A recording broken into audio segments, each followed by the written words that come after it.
ാത്ത വകുപ്പ് പ്രകാരം കേസെടുത്ത് ആ നിലയിൽ നിൽക്കുമ്പോൾ പോലും PC ജോർജിന് ഈരാറ്റുപേട്ടയിൽ കല്യാണത്തിന് പോകാനും സ്വൈരവികാരം നടത്താനും അവസരമൊരുക്കുന്ന ഈ പോലീസിനോടാണ് ഞങ്ങൾക്ക് പറയാനുള്ളത്.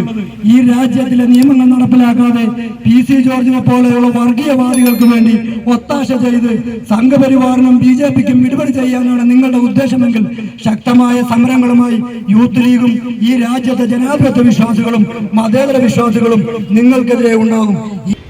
ഈ സമരത്തിൽ മുഖ്യ പ്രഭാഷണം നടത്തിക്കൊണ്ട് നമ്മെ അഭിസംബോധന ചെയ്യുന്നതിന് വേണ്ടി യൂത്ത് ലീഗിന്റെ ദേശീയ സെക്രട്ടറി പ്രിയപ്പെട്ട ഷാക്കിർ സാഹിബ് ഉടൻ തന്നെ ഇവിടെ എത്തിച്ചേരും.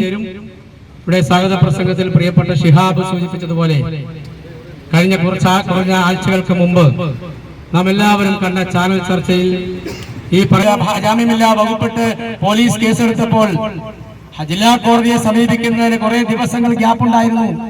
ആ സമയത്ത് ഒരു കോടതിയുടെയും മേൽക്കോടതിയുടെയും നിർദ്ദേശമോ ഓർഡറോ ഉത്തരവോ ഒന്നുമില്ലാതെ വളരെ സ്വതന്ത്രമായി നടന്ന കുറെ ദിവസങ്ങൾ അന്ന് പോലീസിനെ കൊണ്ട് ഈ PC ജോർജിനെ അറസ്റ്റ് ചെയ്യിപ്പിച്ചില്ല. ഇന്നലെ വൈകിട്ട് കോട്ടയം ജില്ലാ കോടതി മുൻകൂർ ജാമ്യാപേക്ഷ തള്ളി. ഇന്ന് വൈകുന്നേരമാണ് ഹൈക്കോടതി ആ ജാമ്യാപേക്ഷയിന്മേൽ ഹൈക്കോടതിയിൽ സമർപ്പിച്ച ജാമ്യാപേക്ഷയിന്മേൽ അറസ്റ്റ് ചെയ്യരുതെന്ന് സ്റ്റേ ഓർഡർ ഹൈക്കോടതി ഉത്തരവായി. ഒരു പകൽ മുഴുവൻ കടന്നുപോയി. എന്നിട്ടും PC ജോർജിനെ അറസ്റ്റ് ചെയ്യാൻ മടിയാണ്. പ്രിയമുള്ളവരെ, സമര പരിപാടികളുമായി യൂത്ത് ലീഗ് മുന്നോട്ട് പോവുകയാണ്. ജനാധിപത്യ മതേതര സമൂഹത്തിലെ പൗരജനങ്ങൾക്ക് ഒരിക്കലും ഉൾക്കൊള്ളാൻ കഴിയാത്ത പരമ്പരാഗതമായി നാം പിന്തുടരുന്ന എല്ലാ സാമുദായിക സൗഹൃദത്തെയും പാടെ തച്ചുടയ്ക്കും വിധത്തിലുള്ള ഏറ്റവും മ്ലേച്ഛമായിട്ടുള്ള RSSന്റെയോ സംഘ പരിവാർ സംഘടനകളുടെയോ നേതാക്കന്മാർ പോലും ഇതുവരെ പറഞ്ഞിട്ടില്ലാത്ത, നമ്മൾ ഇത്തരത്തിലുള്ള സംസാരത്തിന്റെ കേരളത്തിലെ ഏറ്റവും വലിയ ആളായിട്ട് പറയുന്നത് ശശികല ടീച്ചറെയാണ്. പക്ഷെ ശശികല ടീച്ചർ പോലും ഇത്ര മാരകമായിട്ടുള്ള വിഷലിപ്തമായിട്ടുള്ള വാചകം മുമ്പ് പറഞ്ഞതായി നാം കേട്ടിട്ടില്ല. മുസ്ലിമാണോ അവൻ വർഗീയവാദിയാണ്, മുസ്ലിമാണോ അവൻ തീവ്രവാദിയാണ്. അദ്ദേഹത്തിന്റെ കണക്കിൽ ഡോക്ടർ APJ അബ്ദുൽ കലാം തീവ്രവാദിയാണ്. അദ്ദേഹത്തിന്റെ കണക്കിൽ ഇന്ത്യയുടെ രാഷ്ട്രപതിയായിരുന്ന ഫക്രുദ്ദീൻ അലി സാഹിബ് തീവ്രവാദിയാണ്. ഇന്ത്യയിലെ ലോകസഭയിലെ ഏതാണ്ട് 56ഓളം മുസ്ലിം MP-മാരുണ്ട്. അവരെല്ലാവരും തീവ്രവാദികളും വർഗീയവാദികളുമാണ്.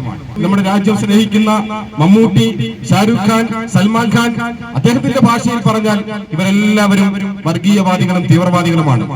അവിടെ പാലോളി മുഹമ്മദ് കുട്ടി എന്ന് പറയുന്ന CPM-ന്റെ നേതാവ് മുസ്ലിം ലീഗിനെ പഠിപ്പിക്കാൻ വരുന്നതിന് മുമ്പ് 1946 മുതൽ 48 വരെ ഇന്ത്യ രാജ്യത്തിനെതിരെ യുദ്ധം ചെയ്ത കമ്മ്യൂണിസ്റ്റ് ചാരനാണ്. വെറുതെ പറയുന്നതില്ല. നൈസാമിന്റെ പട്ടാളത്തിൽ ചേർന്ന് 1946-48 വരെ ഇന്ത്യ രാജ്യത്തിനെതിരെ യുദ്ധം ചെയ്തിട്ടുള്ള സൈനികനാണ്. ആ സൈന്യത്തിൽ നിന്ന് അദ്ദേഹം റിട്ടയർ ചെയ്ത് അല്ലെങ്കിൽ മാറിപ്പോന്നിട്ട് നേരെ ഇന്ത്യയുടെ സൈന്യത്തിൽ ചേർന്നതല്ല, മറിച്ച് കമ്മ്യൂണിസ്റ്റ് പാർട്ടിയിൽ ചേർന്നതാണ്.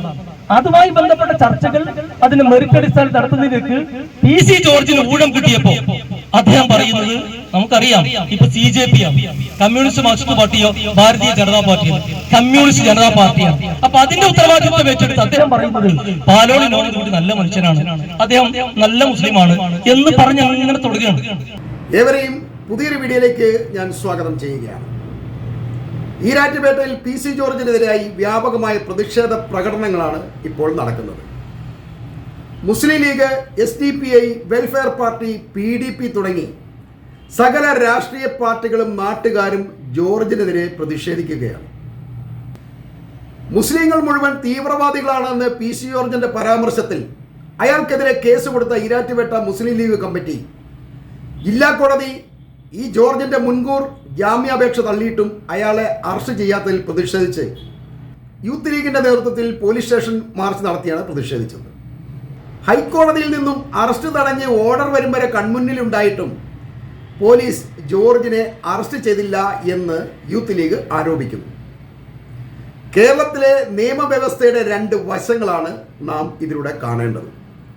ഹണി റോസ് എന്ന സിനിമാ താരത്തെ കുന്തി ദേവിയോട് ഉപമിച്ച് തമാശ പറഞ്ഞ ബോബി ചെമ്മണ്ണൂരിനെ അറസ്റ്റ് ചെയ്യാൻ തിടുക്കം കാണിച്ച കേരള പോലീസ്, മുസ്ലിമാണെങ്കിൽ അവൻ തീവ്രവാദിയാണെന്ന് പറഞ്ഞ PC ജോർജിനെ അറസ്റ്റ് ചെയ്യാതിരിക്കുമ്പോൾ ഇവിടുത്തെ നിയമവ്യവസ്ഥ ചോദ്യം ചെയ്യപ്പെടുകയാണ്. പിണറായി സർക്കാരിന്റെ കീഴിൽ ഏതൊരുത്തരും മുസ്ലിങ്ങളെ തീവ്രവാദിയായി കാണാനും അവരെ ചീത്ത പിടിക്കാനും അപവാദങ്ങൾ പറയാനും കഴിയുമെന്നുള്ള സൂചനയാണ് ഇതിലൂടെ സർക്കാർ നമുക്ക് തരുന്നത്. ഈ PC ജോർജ് എന്ന് പറഞ്ഞ ആൾ എൻ്റെ നാട്ടുകാരനാണ് എന്ന് പ്രത്യേകം എടുത്തു പറയുകയാണ്. പൂഞ്ഞാർ മണ്ഡലത്തിൽ 40 കൊല്ലമായി ഞങ്ങളുടെ MLA ആയിരുന്നു ഈ PC ജോർജ് എന്ന ഈ നന്ദികെട്ട മനുഷ്യൻ. 40 കൊല്ലം ഒരുത്തൊരു പാർട്ടി മാറിയിട്ടും ജയിക്കാനായതും അവസാനം ആരുമെടുക്കാത്ത ചരക്കായി സ്വതന്ത്രനായി നിന്നിട്ടും എതിരാളിയില്ലാതെ ഒറ്റയ്ക്ക് MLA ആയി നിലനിൽക്കണമെന്നുണ്ടെങ്കിൽ അടിത്തറ അത്ര ബലമുള്ളതാവണം.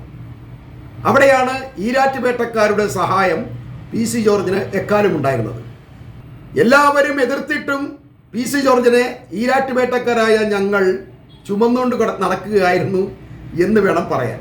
പിണറായി വിജയൻ തന്നെ നേരിൽ വന്ന് 3 തവണ പാർട്ടി ഓഫീസിലിരുന്ന് അഭ്യർത്ഥിച്ചിട്ടും താക്കീത് ചെയ്തിട്ടുമൊന്നും യാതൊരു ഫലം കാണാതെ സ്വതന്ത്രനായ PC ജോർജിനെ വോട്ട് ചെയ്ത കമ്മികൾ കേരളത്തിൽ പൂഞ്ഞാറിൽ മാത്രമേ ഉണ്ടാവുള്ളൂ. ഇന്ന് അതേ കമ്മ്യൂണിസ്റ്റുകാർ പോലും PC ജോർജിനെ തെറി വിളിക്കുകയാണ്. PC ജോർജ് എന്നത് ഞങ്ങളുടെ ഈ നാടിൻ്റെ ഒരു വികാരമായിരുന്നു ഒരു കാലത്ത്. പൊതുവെ യാഥാസ്ഥിതികരായ ഈരാറ്റുപേട്ടയിലെ മുസ്ലിങ്ങൾ തിങ്ങിപ്പാർക്കുന്ന ഓരോ വീടുകളിലെയും അടുക്കളയിൽ വരെ കയറാനുള്ള സ്വാധീനവും അനുവാദവും ഉണ്ടായിരുന്ന തികച്ചും സഹോദര ബന്ധമായിരുന്നു ഈ PC ജോർജുമായി ഞങ്ങൾക്കുണ്ടായിരുന്നത്. എന്നാൽ ആ ബന്ധങ്ങളെല്ലാം ഇന്ന് ഈരാറ്റുപേട്ടയിൽ നിന്നും PC ജോർജിന് നഷ്ടപ്പെട്ടിരിക്കുകയാണ്. ഇന്ന് ഈരാറ്റുപേട്ടയുടെ പൊതുമേഖലകളിലെ ഒരു കാര്യങ്ങൾക്കും PC ജോർജ് ക്ഷണിക്കപ്പെടുന്നില്ല. ഒരു വിവാഹത്തിനോ ഒരു മരണത്തിനോ ഒന്നിൽ പോലും PC ജോർജിൻ്റെ പങ്കാളിത്തം ആരും ഇഷ്ടപ്പെടുന്നില്ല. നേരത്തെ കടകളൊക്കെ ഉദ്ഘാടനം ചെയ്യുമ്പോൾ PC ജോർജ് നിർബന്ധമായിരുന്നു. ഇനി കല്യാണത്തിന് അയാളെ വിളിച്ചില്ലെങ്കിൽ പോലും അയാൾ അവിടെ എത്തുമായിരുന്നു. ഇന്ന് PC ജോർജിന് അത്തരം സ്ഥലങ്ങളിൽ കണ്ടാൽ ആളുകൾ അവിടെ നിന്ന് സ്ഥലം വിടും എന്നുള്ളതാണ് ഏറ്റവും വസ്തുത. ഇനി അഥവാ PC ജോർജിനെ നിർബന്ധമായി ഏതെങ്കിലും ഒരു കടയ്ക്ക് ഉദ്ഘാടനത്തിന് വിളിച്ചാൽ പോലും ആ കടയിൽ കച്ചവടമില്ലാതെ തകർന്നു പോകുന്ന ഒരു അവസ്ഥയാണെന്ന് പറയുമ്പോൾ ഈരാറ്റുപേട്ടയും PC ജോർജും തമ്മിലുള്ള ബന്ധം എത്രയധികം അകന്നിരിക്കുന്നു എന്ന് വേണം മനസ്സിലാക്കാൻ. PC ജോർജുമായി ബന്ധമുണ്ട് എന്ന് അറിഞ്ഞാൽ പോലും ആ കടകളിൽ ആരും കയറില്ല. പിന്നീട് അത്രയധികം വെറുക്കപ്പെട്ടവനായിരിക്കുകയാണ് അയാൾ ഇന്ന് ഈ നാട്ടിൽ. സുഹൃത്തുക്കളും സഹപാഠികളുമായി മുസ്ലിങ്ങളുമായി ചെറുപ്പം മുതൽ ഗാഢബന്ധം സ്ഥാപിച്ചിരുന്ന ഈ PC ജോർജിന് സ്വന്തം നാട്ടിൽ ഇപ്പോൾ ഇറങ്ങി നടക്കാൻ പോലും കഴിയാത്ത സ്ഥിതിയാണെന്ന് പറയുമ്പോൾ ഈ നാട്ടുകാർക്ക് അയാളോട് ഉള്ളിലുള്ള വെറുപ്പ് എത്രയധികമാണെന്ന് നിങ്ങൾ മനസ്സിലാക്കണം. നമ്മൾ പത്രമാധ്യമങ്ങളിലൂടെയോ അല്ലെങ്കിൽ മറ്റ് ചാനലുകളിലൂടെ കാണുന്ന തരം ബന്ധങ്ങളോ ഇതൊന്നും അല്ല നമ്മൾ യഥാർത്ഥത്തിൽ ഈരാറ്റുപേട്ടയിലുള്ളത്. PC ജോർജ് ഈരാറ്റുപേട്ടക്കാർക്ക് ഇന്ന് വെറുക്കപ്പെട്ടവൻ തന്നെയാണ്. ഇതിനെ ഒരു രാഷ്ട്രീയ ചേരിതിരിവായിട്ട് ഒന്നും ആരും കാണേണ്ടത് ആവശ്യമില്ല. ശരിക്കും അയാളുടെ ഉള്ളിലുള്ള മുസ്ലിം വർഗീയതയാണ് അയാളെ ഈ തരത്തിലേക്ക് എത്തിച്ചത്. നിങ്ങൾ മനസ്സിലാക്കേണ്ട ഒരു പ്രധാന കാര്യമുണ്ട്. PC ജോർജിൻ്റെ രാഷ്ട്രീയം എന്ന് പറയുന്നത് ഒരു ബ്ലാക്ക് മെയിൽ രാഷ്ട്രീയമാണ്. ഉമ്മൻചാണ്ടിയെയും മാണിയെയും പിണറായിയെയും ഉൾപ്പെടെ കേരളത്തിലെ മുഴുവൻ രാഷ്ട്രീയക്കാരെയും അയാൾ ചീത്ത വിളിച്ചിട്ടുണ്ട്. വെള്ളക്കടലാസ് തിരിച്ചു പിടിച്ച് ഇതെല്ലാം എൻ്റെ പ്രതിയോഗികളായ രാഷ്ട്രീയക്കാർക്ക് എതിരായുള്ള തെളിവുകളാണ് എന്ന് വിളിച്ചു പറയുന്ന അല്ലെങ്കിൽ കള്ളം പറയുന്ന ഒരു സ്വഭാവമായിരുന്നു ഇയാൾ ഇക്കാലം അത്രയും തുടർന്നു വന്നിരുന്നത്. അയാൾക്ക് അങ്ങനെ പറയാൻ ധൈര്യമുണ്ടാകുന്നതിൻ്റെ പിന്നിലുള്ള കാരണം ഈരാറ്റുപേട്ടക്കാർ തന്നെയാണ്. കരിയല മുതൽ ചൊവ്വാഗ്രഹത്തിലെ മണ്ണ് വരെ വിൽക്കാൻ തരത്തിലുള്ള കച്ചവടക്കാരുടെ ആവാസ കേന്ദ്രമായ ഈരാറ്റുപേട്ടയിൽ പനക്കപ്പാലം മുതൽ ദക്ഷിണാഫ്രിക്ക വരെ കച്ചവട സാധ്യത അന്വേഷിച്ച് സകല മുക്കും മൂലയും കറങ്ങുന്ന ഒരു കച്ചവട സംഘമാണ്, അല്ലെങ്കിൽ കച്ചവടക്കാരുടെ ഒരു കൂട്ടമാണ്, ഒരു പ്രദേശമാണ് ഈരാറ്റുപേട്ട എന്ന് പറയുന്നത്.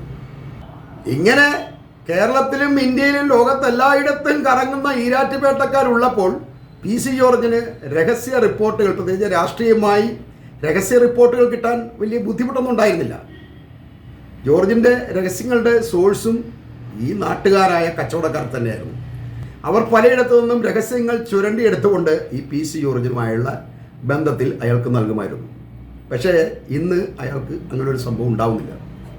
എന്നാൽ നിങ്ങൾ ശ്രദ്ധിക്കേണ്ടത്, കുറേ കാലങ്ങളായി അയാൾ മറ്റു രാഷ്ട്രീയക്കാരെ വെല്ലുവിളിക്കുന്നില്ല. അങ്ങനെ വെല്ലുവിളിക്കാനുള്ള ഈ രാഷ്ട്രീയക്കാരുടെ രഹസ്യങ്ങളോ മറ്റു കാര്യങ്ങളോ ഒന്നും ഇയാൾക്ക് ഇപ്പോൾ കിട്ടാൻ യാതൊരുവിധ വഴിയുമില്ല. എല്ലാം പോച്ചി. ഇയാളുടെ പോക്കറ്റ് ഇപ്പോൾ ശുദ്ധശൂന്യമാണ്. അതുകൊണ്ട് PC ജോർജിനെ ഇനി മുതൽ ഒരു രാഷ്ട്രീയക്കാരും പേടിക്കേണ്ടതില്ല. അയാൾക്ക് ഇനി ഓരോ വിവരങ്ങളും കിട്ടേണ്ടത് പത്രങ്ങളിലൂടെ മാത്രമേ ഉള്ളൂ. അല്ലാതെ പ്രൈവറ്റായിട്ട് രഹസ്യങ്ങളൊന്നും അയാൾക്ക് ആരുടെയും കിട്ടാൻ സാധ്യതയില്ല. അതുകൊണ്ട് അത് വെച്ച് അയാൾക്ക് ആരെയും വെല്ലുവിളിക്കാനും കഴിയില്ല. അതുപോലെ തന്നെ PC ജോർജിന്റെ ഒരു കുപ്രസിദ്ധമായ പരാമർശമാണ് ഈരാറ്റുപേട്ടക്കാർ ചായയിൽ എന്തോ തുള്ളിമരുന്നൊഴിച്ച് കലക്കിയാണ് എല്ലാവർക്കും കൊടുക്കുന്നത് എന്നുള്ളത്. ആ തുള്ളിമരുന്ന് PC ജോർജും കുടിച്ചിട്ടുണ്ടാവുമല്ലോ. പക്ഷെ അതുകൊണ്ട് അയാൾക്ക് നഷ്ടമൊന്നും ഉണ്ടായില്ല. 80-ൽ കേരള കോൺഗ്രസിന്റെ പാർട്ടി ഓഫീസിൽ ചീട്ട് കളിച്ചും നട്ടുച്ചയ്ക്ക് പട്ടയം അടിച്ചിരുന്ന ജോർജിനെ ഈ തുള്ളിമരുന്നൊഴിച്ച് ചായ കുടിച്ചത് കൊണ്ട് 40 കൊല്ലം MLA ആയിട്ടിരിക്കാൻ കഴിഞ്ഞു എന്നുള്ളതാണ് നമ്മൾ മനസ്സിലാക്കേണ്ടത്. അത് ഈരാറ്റുപേട്ടക്കാരുടെ കാരുണ്യം മാത്രമാണ്. തന്നെയുമല്ല, PC ജോർജിന്റെ മകൻ ഷോൺ ജോർജിന്റെ രാഷ്ട്രീയ ഭാവിയും ഇയാൾ തൊലച്ചിരിക്കുകയാണ്. യാതൊരു പാർട്ടിയുടെ പിൻബലവും ഇല്ലെങ്കിൽ പോലും വളരെ ഈസിയായി മകന് കയ്യിൽ കിട്ടാമായിരുന്ന ഒരു MLA സ്ഥാനമാണ് ഇയാളുടെ ഈ വൃത്തികെട്ട നാവ് കൊണ്ട് നഷ്ടപ്പെട്ടിരിക്കുന്നത്. അത് അയാൾ മകനോട് ചെയ്ത ഏറ്റവും വലിയ ദ്രോഹമാണ്.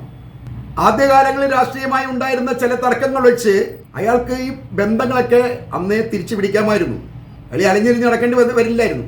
ചില കോംപ്രമൈസുകൾ, ചില അഡ്ജസ്റ്റ്മെൻറ്റുകൾ ഉണ്ടായിരുന്നെങ്കിൽ ഈരാറ്റുപേട്ടക്കാരുമായി വീണ്ടും അയാൾക്ക് ഒരു ചങ്ങാത്തം കൂടാൻ കഴിയുമായിരുന്നു. എന്നാൽ അതിനെല്ലാം തുലച്ചുകൊണ്ട് അയാളുടെ നാവിൽ നിന്നും വീണ്ടും വർഗീയമായ പരാമർശങ്ങളാണ് എപ്പോഴും മുസ്ലിങ്ങളെ കുറിച്ചുണ്ടാകുന്നത്. ഈരാറ്റുപേട്ടയിൽ പലതവണ വെല്ലുവിളിച്ചിട്ടുണ്ട്. ഈരാറ്റുപേട്ടയിൽ നിന്ന് എനിക്ക് എന്താണ് വോട്ട് കിട്ടുന്നത്, ആരാണ് എന്താ ചെയ്തിരിക്കുന്നത്, വോട്ടല്ല ഇമ്പോർട്ടൻ്റ് ഒരു രാഷ്ട്രീയക്കാരനെ സംബന്ധിച്ചു. അയാളെ പൊക്കിക്കൊണ്ട് നടക്കാൻ ആളുണ്ടാവണം. ഇതാണ് വോട്ടിലേക്ക് ഒരു രാഷ്ട്രീയ നേതാവിനെ എത്തിക്കുന്നത്. ആ കാര്യം ഭംഗിയായി തന്നെ ഈരാറ്റുപേട്ടക്കാരൻ നിർവഹിച്ചിട്ടുണ്ട്. അയാളുടെ ഓരോ സമ്മേളനങ്ങൾക്കും 10,000-കണക്കിന് ആളുകളാണ് ഈരാറ്റുപേട്ടയിൽ കൂടിക്കൊണ്ടിരിക്കുന്നത്.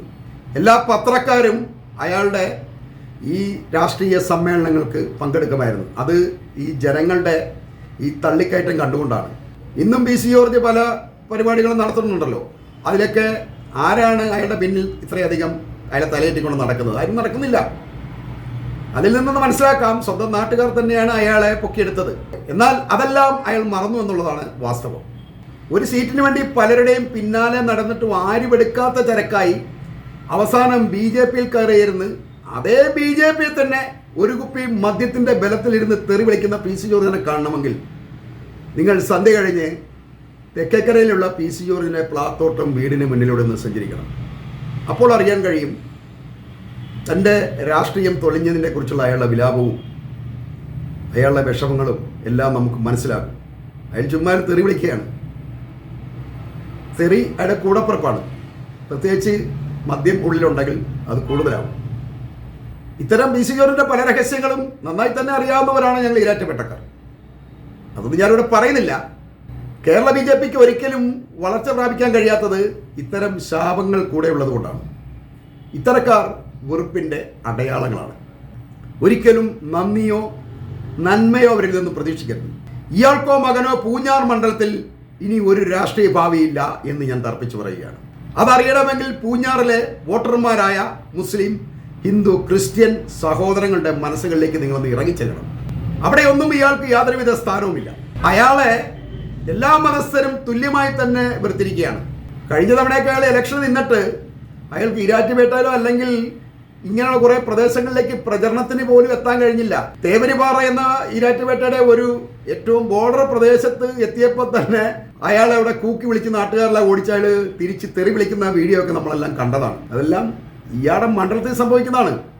മണ്ഡലത്തിൽ ഇറങ്ങാൻ കഴിയില്ല എന്ന് പറഞ്ഞ ഒരു രാഷ്ട്രീയക്കാരൻ്റെ ഗതികേടം ആലോചിച്ച് നോക്കണം. ഇതൊക്കെയാണ് ഇയാൾ ഈ വെറുപ്പ്, മുസ്ലിങ്ങൾ ഇത്രയധികം വെറുപ്പുണ്ടാകാൻ കാരണമാണ്. അയാളുടെ രാഷ്ട്രീയ ഭാവി തൊലഞ്ഞുപോയി. അയാളുടെ മാത്രമല്ല മകൻ്റെതും തൊലഞ്ഞു. അതാണ് അയാൾ വീണ്ടും അതിങ്ങനെ തികട്ടി വരുമ്പോഴാണ് മുസ്ലിങ്ങളെ തെറി വിളിക്കുന്നത്. അതുകൊണ്ട് മുസ്ലിങ്ങൾക്ക് എന്താ പോയി? നാട്ടുകാരുമായി വെറുത്താൽ ഒരിക്കലും ഒരു രാഷ്ട്രീയക്കാരന് പിന്നീട് രാഷ്ട്രീയ ഭാവിയില്ല. അയാൾ പ്രായമായി, അയാൾക്ക് കഴിഞ്ഞില്ല. അയാളുടെ മകൻ നല്ല കഴിവുള്ള ആളൊക്കെയാണ് ഈ ഷോൺ ജോർജ്. പക്ഷെ അത് സ്വന്തം നാടിന് വേണ്ടി അയാൾക്ക് പ്രയോജനപ്പെടുത്താൻ കഴിയില്ല. അയാൾ ഈരാറ്റുപേട്ടയുടെ മറ്റ് പരിസര പ്രദേശങ്ങളിലൂടെയാണ് ചുറ്റിക്കറങ്ങുന്നത്.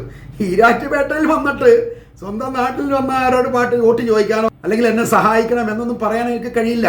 കാരണം അപ്പനും മകനും നാട്ടുകാർക്ക് അത്രയധികം വെറുക്കപ്പെട്ടവനെ മാറിയിട്ടുണ്ട്. പണ്ട് കാലം മുതൽ ഈരാറ്റുപേട്ടയുമായി വ്യാപാര സാഹോദര്യ ബന്ധങ്ങളുള്ള ഹിന്ദു ക്രിസ്ത്യൻ വിഭാഗങ്ങൾ ഈ ജോർജിനെയും മകനെയും വേസ്റ്റിലേക്ക് എറിയുന്ന കാര്യത്തിൽ ഒറ്റക്കെട്ടാണെന്നുള്ളതാണ് ഏറ്റവും വസ്തുതാപരമായ തിരിച്ചറിവ്. അതുപോലെ തന്നെ പി സി ജോർജിനൊപ്പം ഇപ്പോഴുള്ളവർ തന്നെ ഞാൻ പി സി ജോർജിനൊപ്പമാണ് എന്ന് പരസ്യമായി പറയാൻ മടിക്കുകയാണ്. അതിൽ തന്നെ മനസ്സിലാക്കാമല്ലോ ഇയാളുടെ രാഷ്ട്രീയ ഭാവി എത്രയധികമുണ്ട് എന്ന്. ഇയാളിനി അഥവാ പ്രചരണത്തിന് ഇറങ്ങിയാൽ തന്നെ ആരെങ്കിലും സൂക്ഷിച്ചു നോക്കിയാൽ കൂടെയുള്ളവർ പതുക്കെ പിൻവലിയും എന്നുള്ളതാണ് ഏറ്റവും രസകരമായ വസ്തുത. ഒരു രാഷ്ട്രീയക്കാരൻ്റെ ഗതികേട് ആലോചിച്ച് നോക്കണം. പരസ്യമായി കൂടെയുള്ളവർക്ക് പോലും ഞാൻ പി സി ജോർജിൻ്റെ ആളാണ് എന്ന് പറയാൻ കഴിയുന്നില്ല. ഇയാളാണ് ഇലക്ഷനിൽ നിന്ന് ജയിക്കാൻ പോകുന്നത്. ബി ജെ പി ഇത് മനസ്സിലാക്കണം. ഈ ഒരു ചരക്കിനെയാണ് ബി ജെ പി പൂഞ്ഞാറിൽ കാത്തു സൂക്ഷിച്ചു വച്ചിരിക്കുന്നത്. വഴിപഴുത്ത നാവ് കൊണ്ട് ആരെയും എന്തും പറയാമെന്നുള്ള ധാർഷ്ട്യവും സ്ത്രീകളോട് അന്തസ്സില്ലാതെ പെരുമാറ്റവും കൊണ്ട് പാർട്ടിക്കാർ പോലും നഷ്ടപ്പെട്ട ഈ ജോർജിനെ പോലുള്ള ആളുകളെ സംരക്ഷിക്കുന്ന ഒരു അനാഥ സംരക്ഷണ കേന്ദ്രമാണോ ബി ജെ പി എന്ന് നമ്മൾ സംശയിക്കേണ്ടതുണ്ട്. അതുകൊണ്ട് തന്നെ ഇത്തരം ആളുകളെ ഇനി പാർട്ടിയിൽ വെച്ചുകൊണ്ടിരിക്കേണ്ടതുണ്ടോ എന്ന് ബി ജെ പിക്ക് ഒരു പുനർചിന്ത ആവശ്യമുണ്ട് എന്ന് പറഞ്ഞുകൊണ്ട് ഞാൻ ഈ വീഡിയോ ഇവിടെ അവസാനിപ്പിക്കുകയാണ്.